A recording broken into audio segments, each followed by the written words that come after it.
Okay, now I'm going to show you how to set up the potentiometers on this gimbal. A couple notes beforehand. I don't, everybody's worked with different systems in the past. Just a couple notes, precautionary notes on this. The tilt axis on the Sinistar gimbal uses a continuous rotation potentiometer over here, and so because of that, you really can't hurt the tilt axis at all. I don't know if some of you in the past you probably hooked up a gimbal and not had the pot plugged in or something like that, and the tilt axis will just go. It'll go full speed and go. With this gimbal, you can rotate this thing around 360 degrees an infinite number of times, and you won't actually damage that pot. There's nothing mechanically that you'll damage. So that makes the tilt axis kind of nice to set up. The roll axis is also a continuous rotation pot, but there are mechanical stops on the Sinistar gimbal. So if you get to there, that will actually mechanically stop. So if you have this thing hooked up and the potentiometer disconnected, and you command a roll input beyond those points, it will actually bind and could potentially do some damage to the gimbal. So be careful when you're resetting roll axis to either, you can remove this pulley off the servo, or you can remove the belt to make sure that you don't actually damage the gimbal at all. So let's go through and set up the tilt axis first.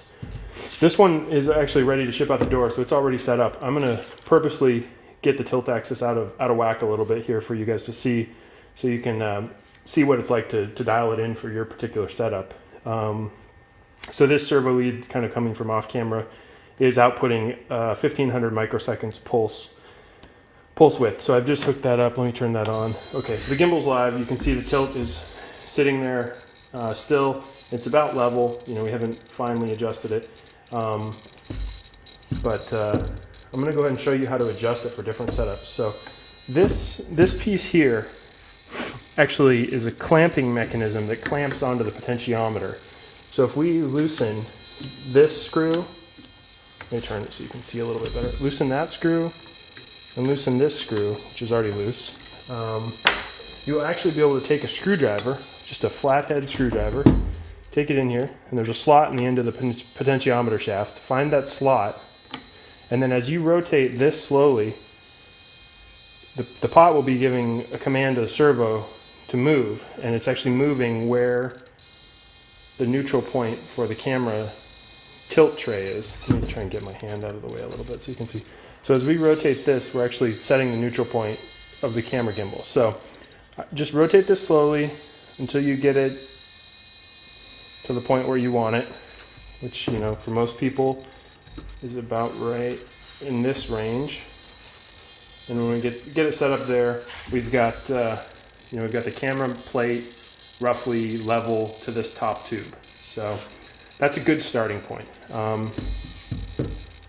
Now once you do that, you need to retighten this clamp. So just tighten this guy down a little bit, and then the one below it, ensuring to tighten those clamps evenly.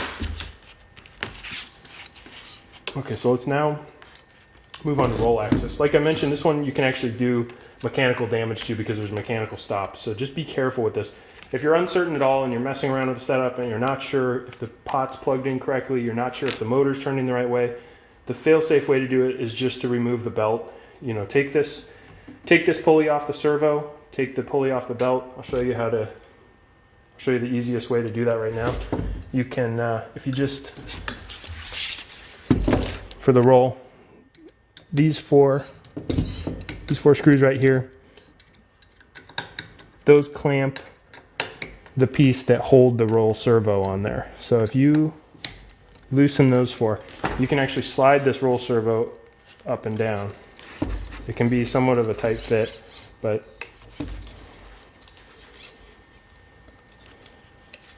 get it a little bit looser.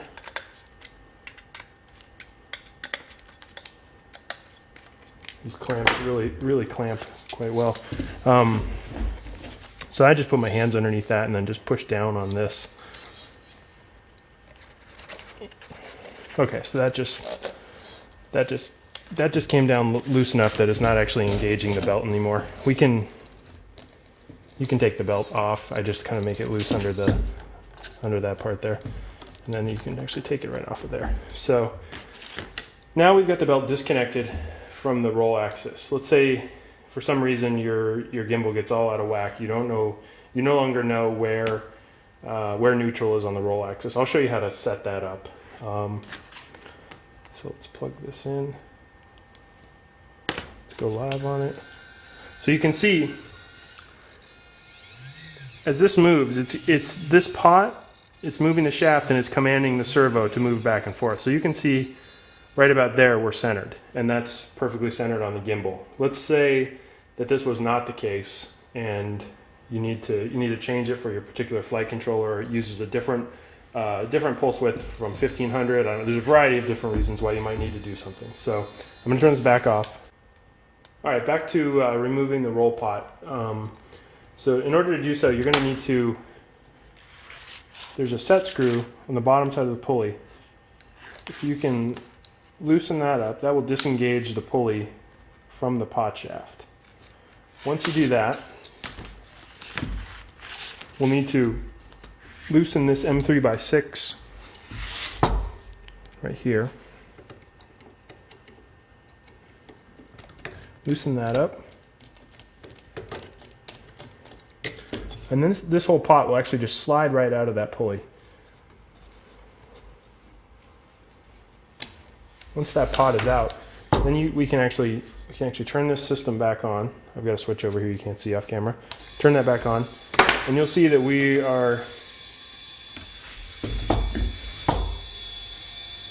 actually commanding the servo via the potentiometer. So let's say that you're plugging it into your flight control system. It says here's the neutral point, but the mount is actually not centered correctly.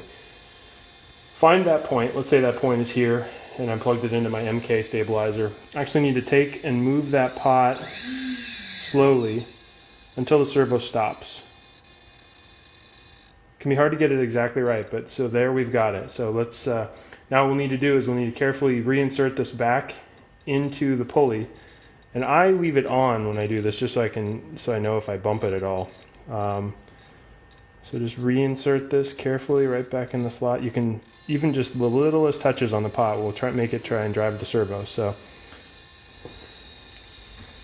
and then I'll tighten this standoff back up. Just be really careful to try and not bump that pot at all.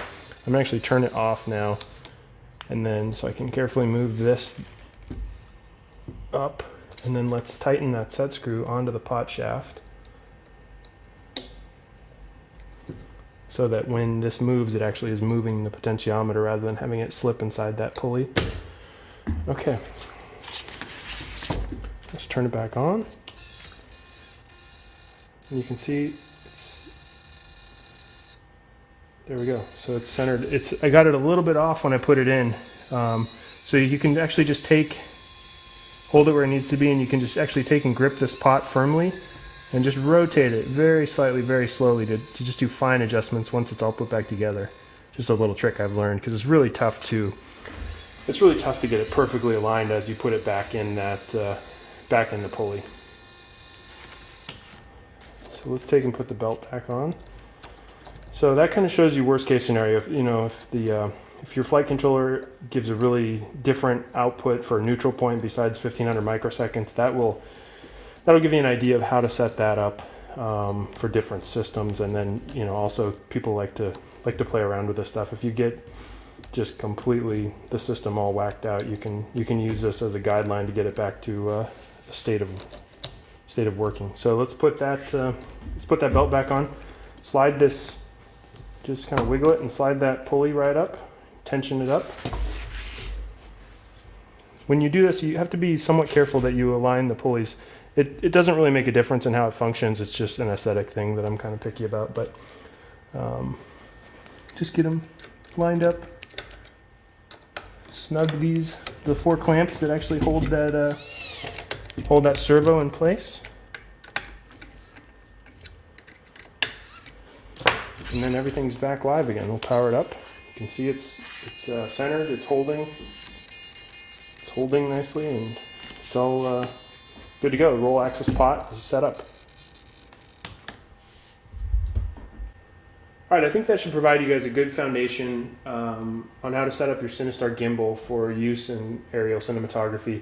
We're going to be adding a lot more tutorial videos to both our Facebook page and our YouTube channel in the upcoming days. So look back to those two sources for more videos. And if there's anything in particular that anyone would like to see in an upcoming video, we'd love to hear from you guys. Things you find difficult or would like a little tutorial video on how to set up. So thanks for watching. Bye-bye.